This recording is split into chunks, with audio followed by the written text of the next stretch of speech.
Bismillahirrahmanirrahim. Qala al-Imam Al-Busiri rahimahullah ta'ala wa nafa'ana bihi wa bi'ulumi sa'iri sholihin fid dharain amin.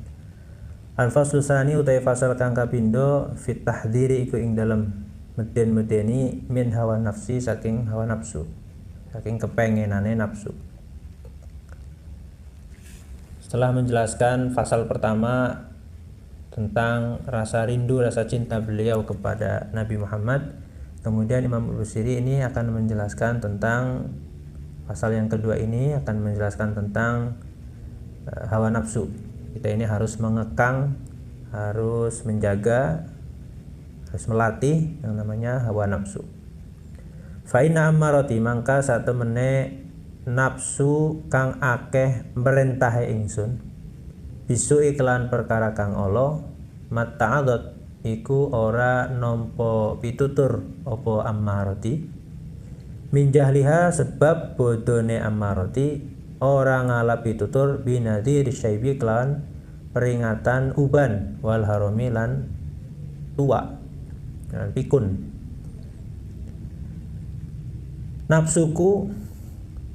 Nafsu yang ammarah ya. Nafsu yang banyak menyuruh untuk keburukan ini tidak menerima nasihat yang diberikan oleh uban. Masih lanjutan kemarin ya. Kemarin Imam Busiri mengatakan bahwasanya saya ini diberi nasihat oleh siapapun untuk berhenti menangis, untuk berhenti memikirkan kekasih, saya nggak nerima.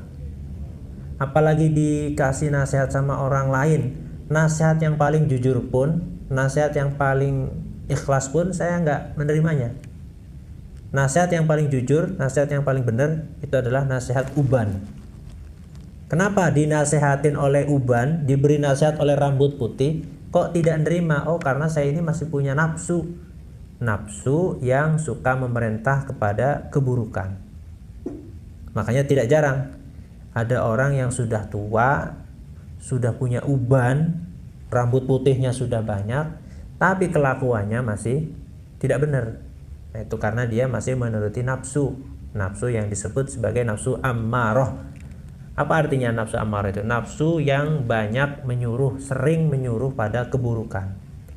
Nah, pertama kali orang yang menyebut nafsu sebagai ammarah ini Nabi Yusuf. Dalam Al-Quran disebutkan wa ma ubarri'u nafsi inna nafsa la ammaratun bisu. Sekelas Nabi, sekelas Rasul itu mengatakan bahwa nafsuku ini suka mengajak kepada keburukan. Padahal Nabi Yusuf Nabi Rasul. Nah, makanya orang sudah diberi umur yang tua, sudah tua ya, rambut putihnya sudah banyak, tapi dia kelakuannya masih belum benar. Nah, itu berarti nafsunya ini masih belum terkendalikan. Makanya ada nafsu ammarah, nafsu yang suka mengajak keburukan, kelakuannya kepengennya buruk terus, yang dilakukan maksiat terus. Ada lagi nafsu namanya nafsu lawamah, la uqsimu biyaumil qiyamah wa la uqsimu bin nafsil lawamah. Ada orang yang nafsunya itu punya sifat lawamah, suka mencela dirinya sendiri. Misalkan nih dia melakukan maksiat, karena menuruti nafsunya akhirnya dia melakukan kemaksiatan. Tapi setelah maksiat dia menyesal. Kenapa sih kamu begitu? Kata nafsunya tidur sehingga dia tidak sholat subuh. Nanti kalau dia subuhnya qadha jam 9, menyesal dia, kenapa sih kamu sholat subuhnya tidak tepat waktu?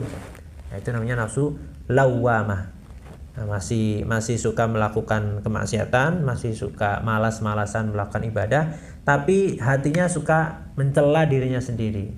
Masih ada peningkatan ya. Kemudian ada lagi nafsu mutmainnah, nafsu yang tenang, nafsu yang sudah tunduk dengan perintah-perintahnya Allah Subhanahu wa taala. Wala a'addat lan ora nyiapaken apa ammarati minal fi'lil jamili saking penggawean kang bagus qira dhaifin ing suguhane tamu. Alamma kang tumeka apa dhaif biro si kelawan sira ingsun ghairu muhtashimi hale ora isin. Nafsuku ini ketika kedatangan tamu yang ada di kepala yaitu uban, ini belum mempersiapkan perbuatan yang baik. Artinya begini, orang ketika sudah cukup umur, ya sudah mulai tua, ya sudah mulai 40, 50, itu sebaiknya alangkah seharusnya dia itu menyiapkan amal-amal yang baik, menyiapkan tingkah laku yang baik, sehingga ketika sudah datang masa tua, kelakuannya sudah baik. Orang sudah tua ya pantasnya kalau jamaah di depan, kalau sholat Jumat berangkatnya awal, kalau sudah tua. Nah, tidak jarang ketika ada orang-orang zaman sekarang ya, sudah tua masih main TikTok, sudah tua masih pakai celana pendek, auratnya kelihatan, sudah tua masih mainan HP terus. Nah itu artinya dia itu memasuki masa-masa tua, sudah banyak ubannya, tapi belum mempersiapkan amal yang baik. Wala a'addat minal fi'lil jamili khira dhaifin alam ma bira'sin dhaifin alam ma bira'si ghairu muhtashimi. Nafsuku ini ketika datang masa tua, ketika sudah mulai tumbuh rambut putih, berarti sudah memasuki masa tua, ternyata kelakuan saya ini masih belum mempersiapkan amal yang baik. Lau kuntu, lamun ana sapa ingsun, a'lamu iku ngawuri sapa ingsun, ani ing satemene ingsun ma waqiruhu, iku ora mulyakaken sapa ingsun hu ing dhaif. Katamtu maka ngumpetaken sapa ingsun sirron ing rahasia, yaitu uban, bada kang wis nampak apa sirron li kedua ingsun minhu saking dhaif bil katami kan semir. Tahu kayak begini kan sudah terlanjur tua nih, kata Imam Busiri. Saya ini sudah terlanjur tua, rambut putihnya sudah banyak. Tahu kelakuan saya di masa tua masih belum benar. Dulu ketika ubannya 1, 2 langsung disemir aja supaya saya terlihat masih muda. Nah, tapi ini kalau kita pahami, ini adalah ketawaduan Imam Busiri. Masa iya Imam Busiri kelakuannya nggak baik? Apa mungkin seorang ulama besar sekelas Imam Busiri yang karangannya penuh dengan berkah, kelakuannya tidak baik? Nah, ini bentuk bahwa beliau ini tawadu, ya, tidak sempurna, masih jauh dari guru-gurunya misalkan.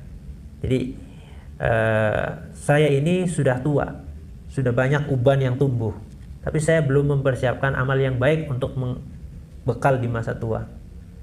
Kalau saya tahu di masa tua bakalan seperti ini, lau kuntu a'lamu anni ma waqiruhu, kalau saya tahu di masa tua saya tidak bisa memuliakan uban, memuliakan masa tua dengan amal yang baik, kelakuan yang baik, niscaya dulu ketika masih 1, 2 uban langsung saya cabut aja, atau langsung saya semir, dikasih pewarna supaya tidak terlihat ubannya, supaya tidak terlihat masa tuanya itu. Man li birad di jimahin min goyatiha, man utai sopo li iku kedua ingsun birad di jimahin, kelawan memalingkan kekuatan atau berot min goyatiha saking kesasare nafsu, kama yuraddu kaya oleh dikendalikan jimahul khaili apa berote jaran bil lujumi kelawan tali kendali. Kata Imam Busiri, siapa sih yang bisa membantuku untuk mengendalikan hawa nafsu? Hawa nafsu yang liar, hawa nafsu yang punya kekuatan kemudian liar, suka mengajak kemana-mana yang buruk. Nah, ini seseorang kalau pengen mengendalikannya, ini butuh guru. Dalam mencarahi nazom ini, Imam Al-Baijuri mengatakan, orang ketika akan suluk, akan menempuh jalan menuju Allah, menuju ridho Allah, itu sudah barang tentu butuh seorang guru, butuh seorang mursyid, butuh seorang guru yang menuntunnya kepada jalan menuju Allah Subhanahu wa taala. Sebagaimana yang dikatakan oleh Imam Busiri ini, saya ini nafsunya masih nggak benar. Nafsu saya ini masih cenderung mengajak keburukan. Siapa sih orang yang bisa membantu saya untuk mengendalikan nafsu? Kalau kuda sulit dikendalikan, gampang, dikasih tali saja. Dikasih tali, ditarik dari belakang, nanti nurut kudanya itu. Tapi kalau nafsu ini, siapa yang bisa membantu saya, menuntun saya untuk membantu mengekang atau mengendalikan hawa nafsu? Nah, ini kalau kata Imam Bajuri, dari bait ini kita bisa memahami bahwa orang yang ingin suluk menempuh jalan menuju ridha Allah itu harus butuh seorang guru yang menuntunnya. Fala tarum bil ma'asi, fala tarum mangka ojo nejo sapa sira bil ma'asi kelan pira-pira maksiat kasra syahwatiha ing metah syahwate nafsu. Inna ta'ama satemene panganan yuqawi iku nguataken apa ta'am syahwatan nahimi ing syahwate wong kang rakus. Imam Busiri ini memberi nasihat.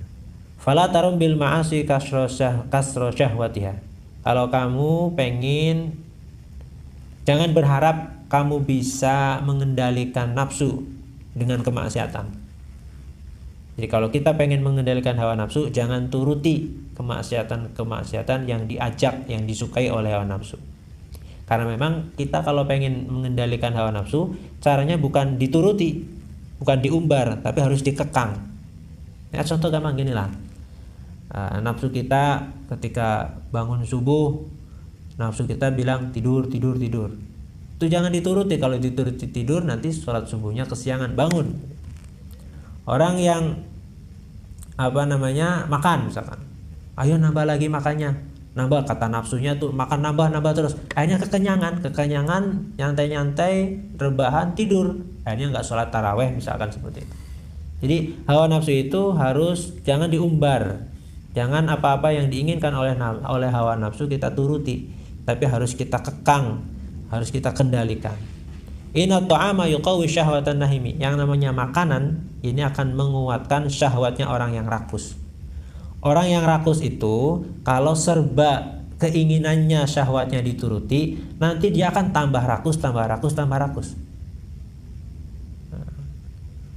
Nafsu tidur sama seperti itu. Nafsu tidur itu orang semakin suka tidur, nanti nggak bakalan cukup, tidur lagi, dibangunin, tidur lagi. Orang yang suka makan juga sama, makan, ayo nambah lagi, akhirnya dia menjadi orang yang rakus. Ya, kalau zaman sekarang nafsu belanja, pegang HP, lihat, buka aplikasi belanja misalkan, itu nanti pengen belanja lagi. Nah, paketan nggak selesai misalkan seperti itu termasuk nafsu. Nafsu medsos zaman sekarang ini, nafsu main HP. Nah, orang buka HP, lihat video short misalkan, lihat video TikTok, itu nggak kerasa scroll lagi terus, lama-lama ternyata sudah 1 jam misalkan. Nah, itu namanya nafsu. Jadi nafsu itu jangan kita turuti keinginannya, jangan kita umbar, tapi harus kita kekang.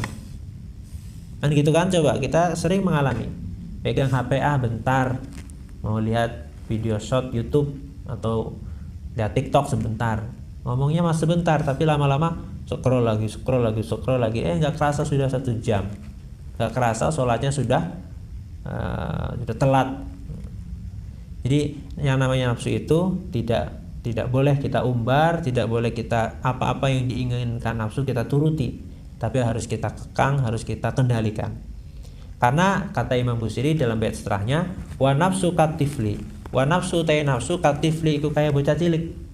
Kintuh milhu lamun membiarkan sapa sirahu ing tifel, syabba mangka dadi enom jadi tumbuh sapa tifel ala hubbir radai ing atase demen nyusu. Wa in taftim lan nyapih sapa sirahu ing tifel yan fatimi mangka dadi kesapih apa tifel. Nafsu itu kalau kita umbar nanti dia semakin menjadi-jadi. Orang punya nafsu makan, kita umbar, kita turutin, makan terus, nanti dia lama-lama jadi orang yang rakus, tambah parah gitu. Jadi nafsu itu penggambarannya harus kita kendalikan. Nafsu itu penggambarannya kata Imam Busiri seperti anak kecil. Anak kecil itu suka nyusu, sebelum 2 tahun nyusu. Itu kalau dibiarkan menyusu sampai umur 3 tahun, 5 tahun, bahkan kadang ada sampai SD masih nyusu ke ibunya. Tapi kalau kita kekang, maka dia akan berhenti menyusu. Meskipun ketika awal-awal kita mengekang, dia pasti akan nangis. Anak kecil ketika umur 2 tahun di stop, disapih, jangan menyusu ke ibunya, disapih ya bahasa kita. Itu awal-awal dia pasti akan menangis. Bahkan tidak jarang anak kecil yang disapih sakit, ibunya juga sakit karena perubahan hormon atau perubahan apa itu. Nah, tapi itu awal-awalnya saja. Anak kecil ketika disapih akan sakit, akan nangis, ibunya juga sakit. Tapi itu hanya awal-awalnya saja, nanti lama-lama ke sana dia akan terbiasa meninggalkannya. Itu penggambaran hawa nafsu. Nafsu kalau kita turutin terus, maka keinginannya nggak bakal selesai. Tapi kalau kita kekang, mungkin awal-awal terasa berat, tapi kesananya akan terasa ringan. Contoh nih, sholat tahajud. Awal-awal orang yang ingin membiasakan sholat tahajud itu pasti kerasa berat, kerasa ngantuk, kerasa dingin, apalagi sekarang musim hujan ya. Mau bangun ini malas, dingin, ngantuk.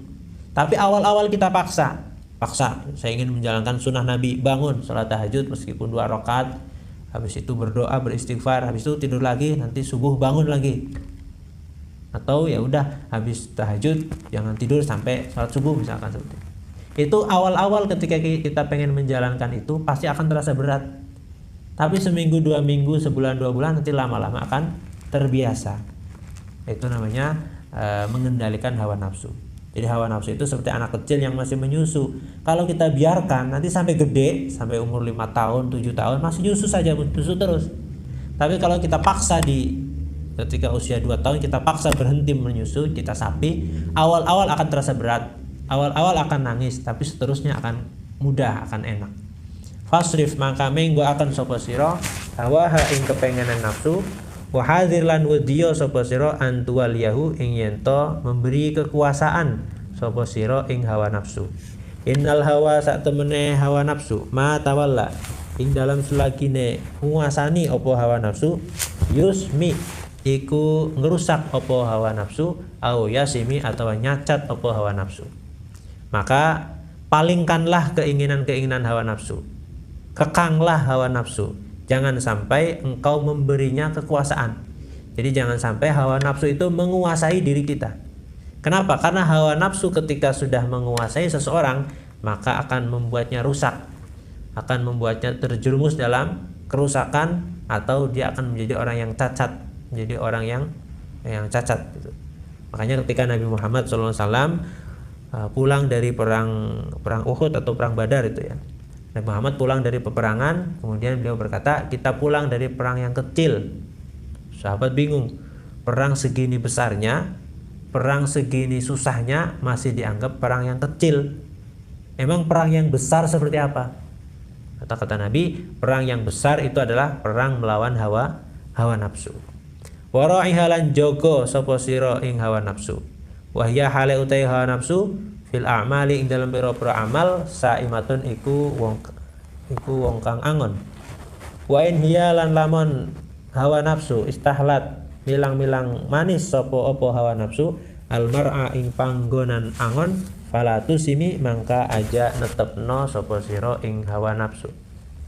Maksudnya begini, kamu itu harus selalu mengawasi hawa nafsu. Meskipun hawa nafsu ini sedang beramal, harus kita awasi, harus kita jaga-jaga, harus kita berhati-hati. Kenapa? Karena apabila hawa nafsu ini menganggap baik sebuah perkara, maka kamu jangan turuti, jangan terlena dengan hal itu. Artinya begini, nafsu itu ada 2 ya. Jadi nafsu itu kalau kita diajak keburukan, hawa nafsu kita ini mengajak keburukan, itu sudah jelas ya. Hawa nafsu kita menyuruh untuk tidur, tidak usah sholat. Hawa nafsu kita menyuruh kita untuk makan terus sampai kekenyangan. Hawa nafsu kita menyuruh main HP terus sampai lupa waktu, lupa semuanya. Itu jelas. Tapi nafsu itu punya bagian dalam keburukan, punya bagian dalam kebaikan. Ketika hawa nafsu ini mengajak kita untuk melakukan sebuah amal, kita harus tetap berjaga-jaga. Ketika hawa nafsu ini menyuruh kita untuk melakukan sebuah amal baik, amal ibadah ya, maka kita tetap harus mengawasinya, kita tetap harus waspada dengan tipu daya hawa nafsu. Apabila hawa nafsu ini menganggap baik sebuah amal, maka kamu harus hati-hati. Nah, biar gampang kasih penggambaran begini. Saya ini biasanya malas baca Quran. Satu lembar atau 3 lembar aja malas. Tapi kok tumben hari ini baca Quran sampai 1 juz. Baca Quran sampai 1 juz tapi nggak malas, semangat. Hati-hati, oh ternyata baca Qur'annya di live.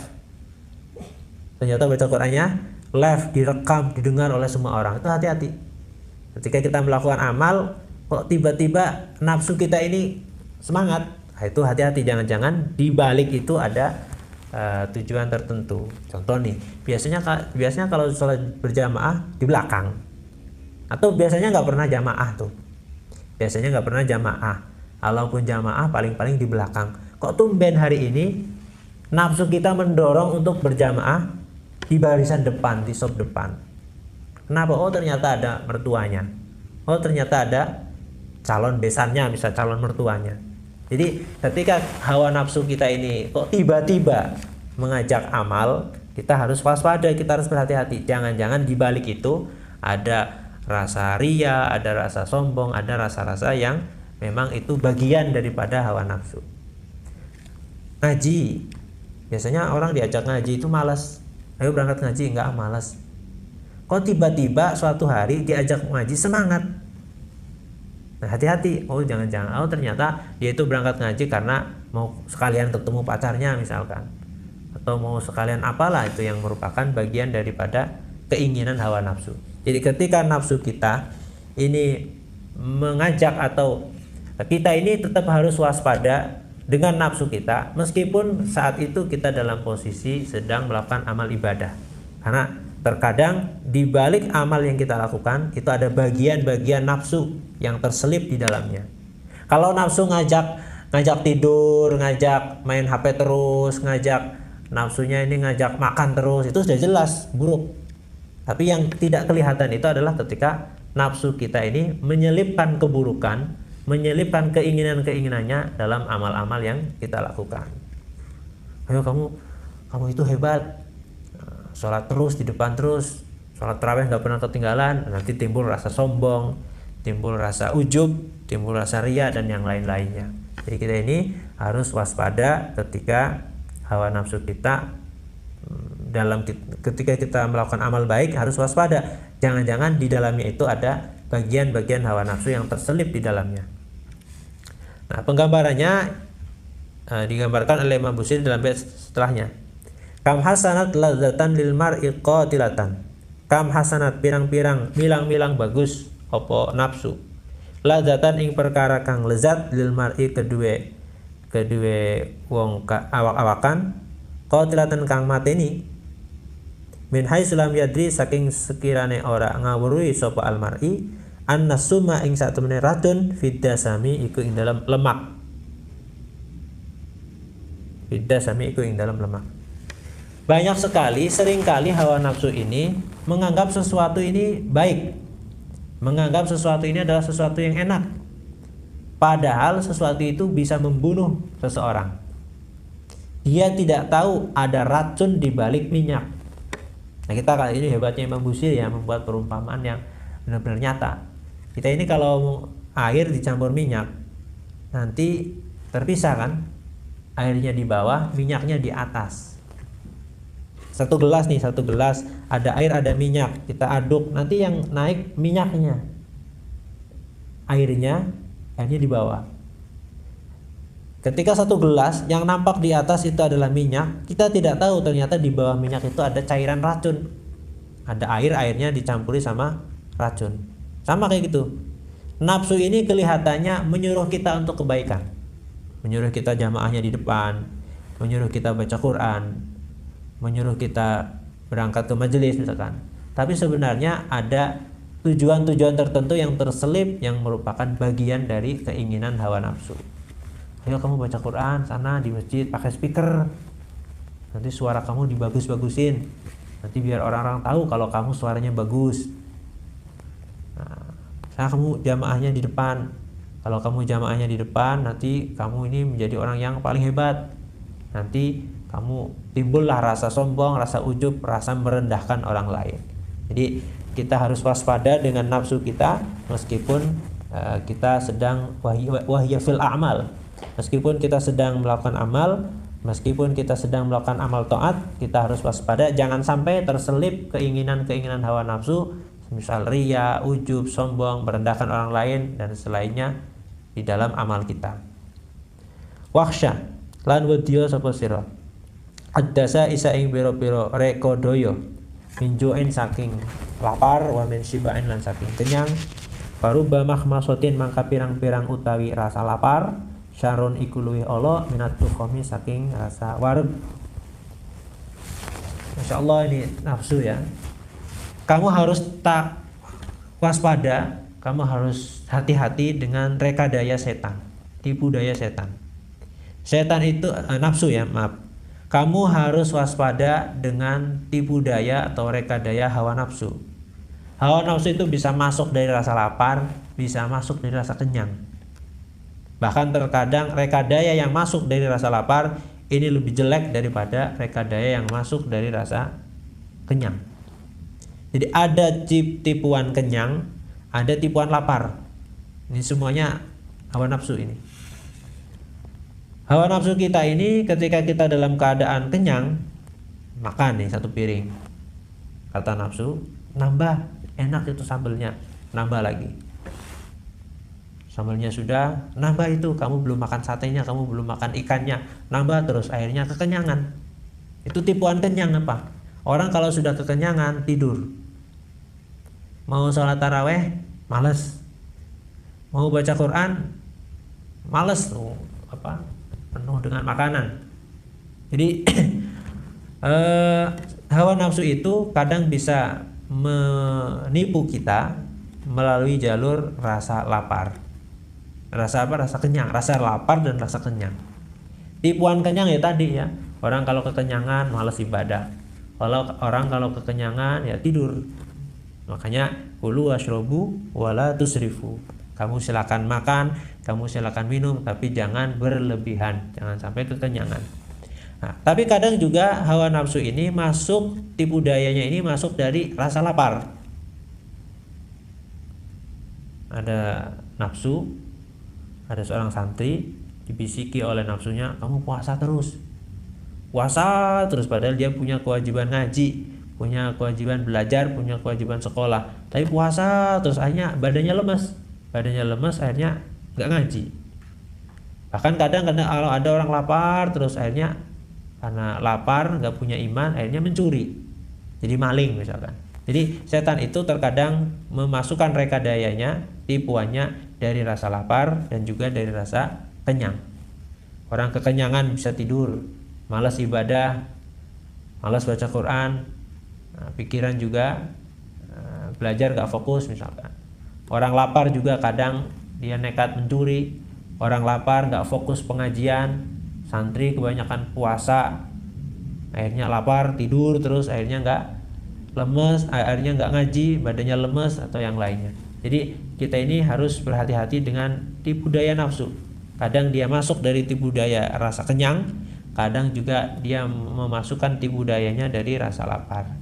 Wastafrik lan ngosongno sapa sira adam aing air mata min ainin saking mata qadim talaat kang teman kebek apa ain minal maharimi saking pira-pira perkara kang haram wal zam lan netepana sapa sira himyatan nadami ing pawengkuwe rasa getun. Menangislah karena dirimu sudah terlalu penuh sering melakukan hal-hal yang diharamkan. Dan juga tetapkanlah istiqomahlah dalam keadaan selalu menyesali perbuatan-perbuatan dosa-dosamu. Di Imam Al-Busiri ini menasihati kita ya, menasihati melalui qasidahnya ini bahwa kamu yang sering melakukan perkara yang haram, maka habiskanlah, keluarkanlah air mata, dan selalu kita ini menyesal dosa-dosa keharaman yang kita lakukan. Makanya salah satu faidah daripada orang yang suka menangis di waktu malam, minta ampunan kepada Allah, itu disebutkan dalam surat Ar-Rahman, fihima ainani tajriyan. Di dalam surga yang diberikan kepada kekasih-kekasih Allah itu ada dua air mata yang mengalir. Untuk siapa? Ini untuk orang yang selama hidup di dunia itu selalu mengeluarkan air mata. Ainani tajriyan. Jadi fihima ainani tajriyan, surat Ar-Rahman ya. Di dalam surga itu ada dua air mata yang mengalir untuk ahli surga. Untuk ahli surga yang bagaimana? Yang semasa dia hidup di dunia dia selalu menangis karena menyesali dosa-dosanya. Wa khalif lan nulayani sapa sira asyaitan ing nafsu wa syaitan lan syaitan. Wa silan aja nurut sapa sira hima ing nafsu wa syaitan. Wa in huma lan lamun karone nafsu wa syaitan mahadha ka iku mligiake apa nafsu wa syaitan anusha ing nasihat fattahimi mangka curigao sapa sira. Sama kayak tadi ya. Kita ini jangan menuruti hawa nafsu. Kita jangan menuruti syaitan. Apabila hawa nafsu dan setan tiba-tiba mengajak kita kepada kebaikan, tiba-tiba mengajak kita, memberi kita sebuah nasihat, maka kamu harus waspada. Kamu harus curiga. Jangan-jangan di balik itu ada tujuan-tujuan yang tidak baik. Contoh kayak tadi yang sudah disebutkan. Kok tiba-tiba saya ini semangat ya baca Quran? Padahal biasanya malas. Oh, ternyata baca Qurannya pakai speaker keras, live didengar oleh orang banyak. Wah, biar kamu orang-orang pada tahu kalau kamu suaranya enak, misalkan seperti itu. Kok tiba-tiba saya ini hatinya kok pengen sedekah ya? Padahal biasanya pelit, biasanya nggak mau sedekah. Kok tiba-tiba hari ini saya pengen sedekah, kok tiba-tiba pengen sedekah? Kenapa ini? Oh, ternyata sedekahnya difoto. Ternyata sedekahnya dilihat oleh orang banyak. Nah, itu namanya ketika tiba-tiba biasanya kita malas beramal, kok nafsu kita, kok ada bisikan setan yang mengajak kita untuk beramal. Kita harus waspada. Jangan-jangan di balik itu ada tujuan-tujuan yang tidak baik, semisal riya, sombong dan yang lainnya. Wala tuti lan ojo anut sapa sira minhuma saking nafsu wa syaitan khosman ing musuh wala hakaman lan ora juru putus.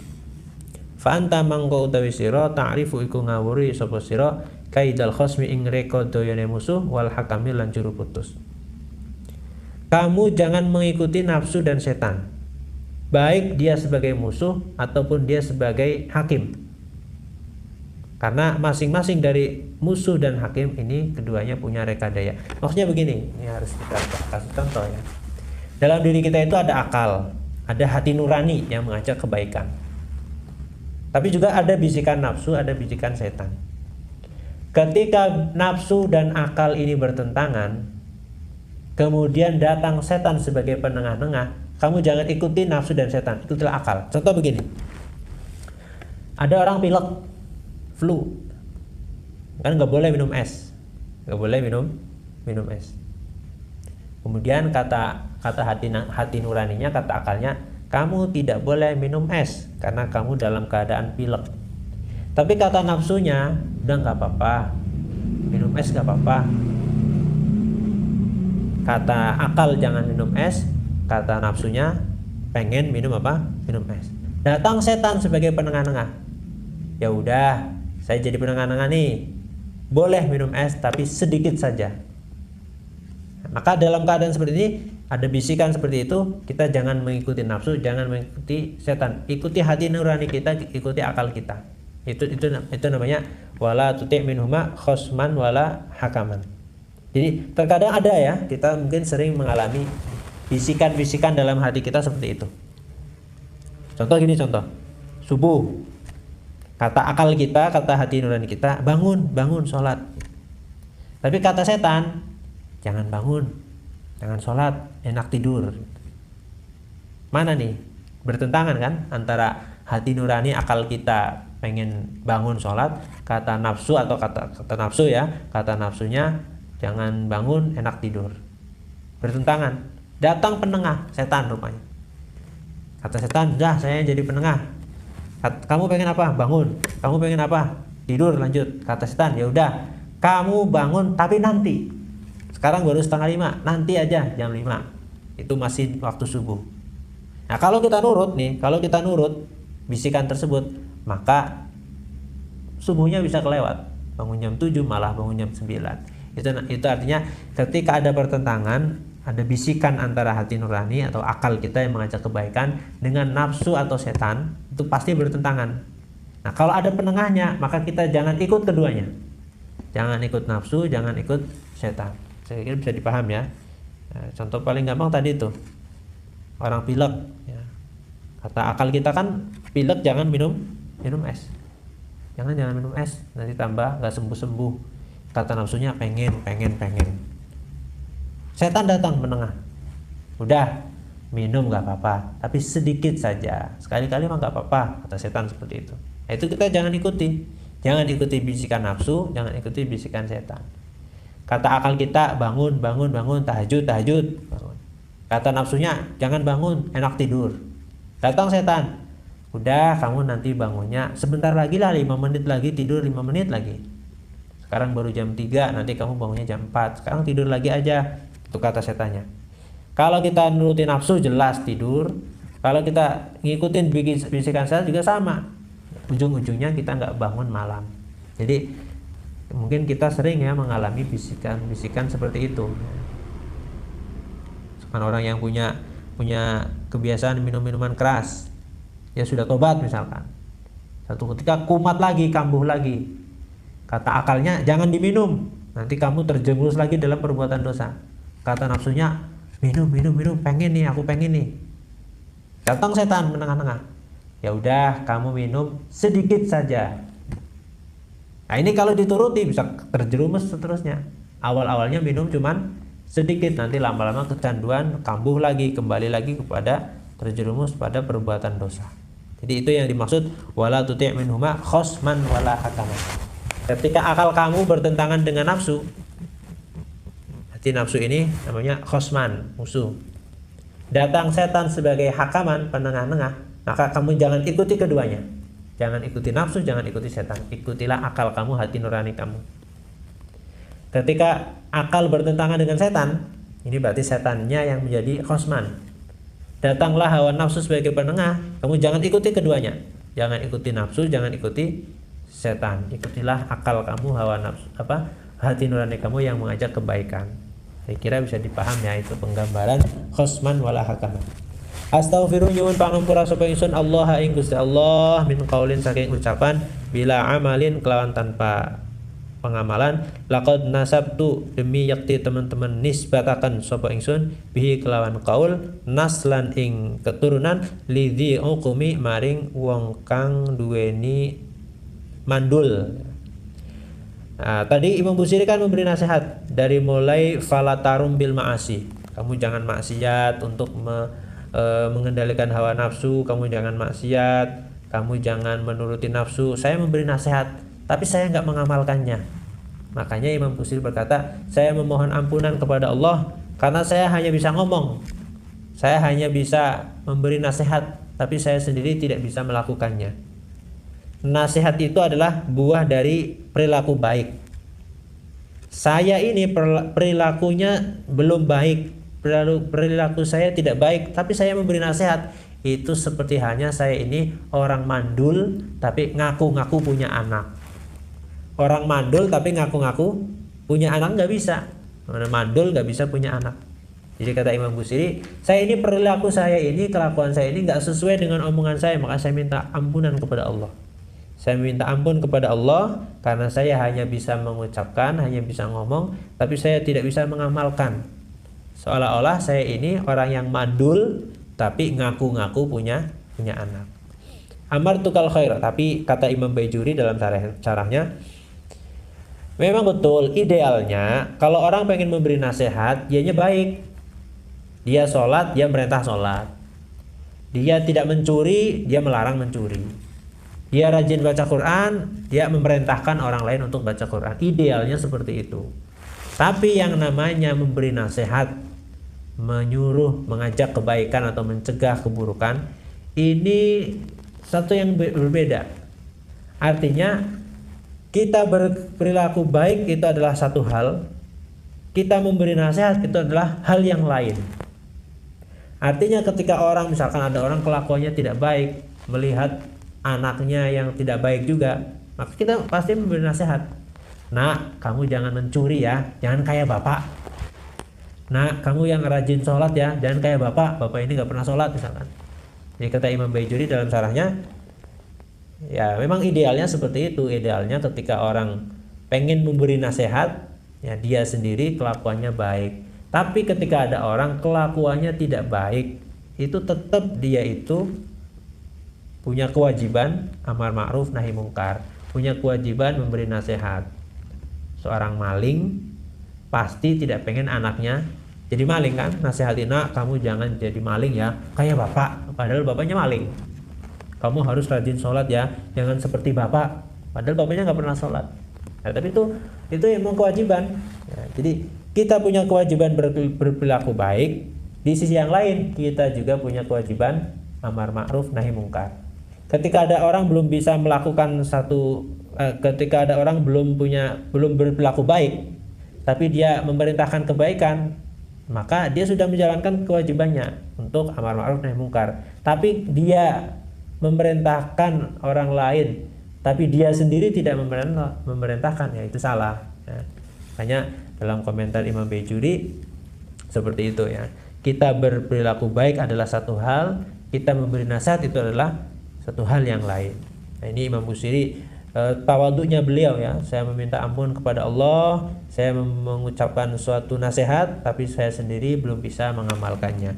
Amartuka perintah sapa ingsun ka ing sira al khaira ing kebagusan. Lakin mak tamartu tetapi ne ora nglakoni sapa ingsun bihi klan khair. Wa mastaqamtu lan ora istiqomah sapa ingsun fama qauli mangka ora ana utawi fama moko utawi apa qauli iku ucapane ingsun laka maring sira istaqim istiqomah sapa sira. Saya memerintahkan kebaikan tapi saya sendiri tidak bisa melakukan. Saya tidak istiqomah, maka apa artinya ucapan saya istiqomahlah? Saya hanya bisa nyuruh-nyuruh orang istiqomah. Saya hanya bisa nyuruh-nyuruh orang melakukan kebaikan, sementara saya sendiri belum bisa melakukannya.